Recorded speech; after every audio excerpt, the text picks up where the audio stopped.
योगिनी एकादशी की कथा। एक बार धर्मराज युधिष्ठिर ने भगवान श्री कृष्ण से इस एकादशी के व्रत का महत्व और पूजा विधि के बारे में बताने का आग्रह किया। तब भगवान श्री कृष्ण ने युधिष्ठिर से कहा कि आषाढ़ कृष्ण पक्ष की एकादशी को योगिनी एकादशी कहते हैं। योगिनी एकादशी का व्रत रखने वाले को समस्त पापों से मुक्ति मिलती है, वह स्वर्ग में स्थान प्राप्त करता है, उसे 80,000 ब्राह्मणों को भोजन कराने के जितना पुण्य प्राप्त होता है।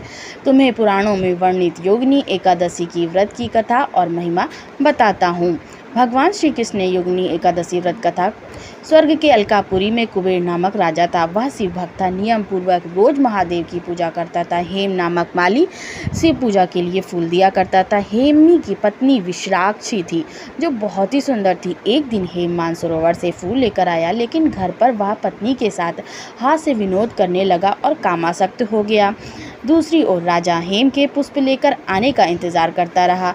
दोपहर तक हेम नहीं आया। उसने सिपाहियों को माली के घर भेजा ताकि पता लगे कि वह क्यों नहीं आया। सिपाही हेम के घर से लौटकर आए हुए राजा को बताया कि वह नीच प्रवृत्ति का है, वह अतिकामी है, वह अपनी पत्नी के साथ रमण कर रहा होगा। राजा कुबेर ने हेम को दरबार में बुलाया। वह काँप रहा था। राजा ने क्रोध में कहा कि तुम पापी हो और अधर्मी हो, शिव पूजा के लिए फूल लेकर नहीं आए, तुमने भगवान भोलेनाथ का अनादर किया है, तुम श्राप के योग्य हो। राजा ने हेम को श्राप दिया कि वह पृथ्वी लोक पर जाकर कोढ़ी होगा और पत्नी वियोग सहन करेगा। श्राप के कारण हेम तुरंत ही स्वर्ग से धरती पर आ गिरा। पूरे शरीर में उसके कोढ़ हो गया। उसकी पत्नी भी नहीं थी। धरती पर उसने बहुत ही दुख भोगे। जंगल में वह बिना भोजन और पानी के भटकता रहा। रात में सो नहीं पाता था। शिव की कृपा से उसे पिछले जन्म की बातें याद थी। एक दिन वह मार्कंडेय ऋषि के आश्रम में उसने मार्कंडेय ऋषि के पैर पकड़ लिए।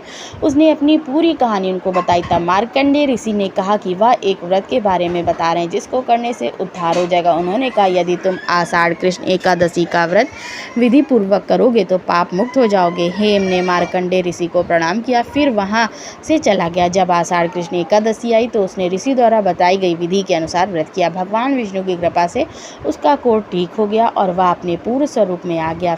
वह फिर से अपनी पति विशालाक्षी के साथ स्वर्ग में रहकर सुखपूर्वक रहने लगा। जय श्री कृष्ण।